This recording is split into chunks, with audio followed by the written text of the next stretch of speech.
शहबाज गिल पर जालिमाना तशद्दुद उनकी सेहत पर असरअंदाज। शहबाज गिल की नासाज तबीयत और सांस में दुश्वारी की वजह से उन्हें पिम्स अस्पताल इस्लामाबाद मुंतकिल किया गया था। गुज़िश्ता रात सांस में दुश्वारी के बायस डॉक्टर शहबाज गिल का ECG मुआयना किया गया था। पिम्स अस्पताल के ज़राए के मुताबिक ECG रिपोर्ट ठीक नहीं थी।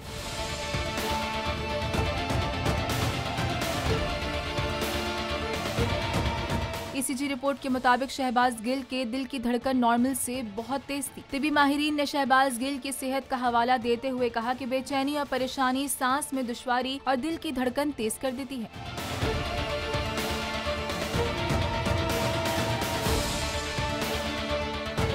पिम्स अस्पताल के मेडिकल बोर्ड की रिपोर्ट के मुताबिक शहबाज गिल को अमराज़े कल्ब के डॉक्टर्स की मुसलसल निगरानी में रखा जाए। अस्पताल की मेडिकल रिपोर्ट में कहा गया है कि शहबाज गिल बचपन से ही दमे की बीमारी का शिकार है, जिसकी वजह से उन्हें सांस लेने में तकलीफ, जिस्म में दर्द और सीने में बाएं तरफ दर्द होता है।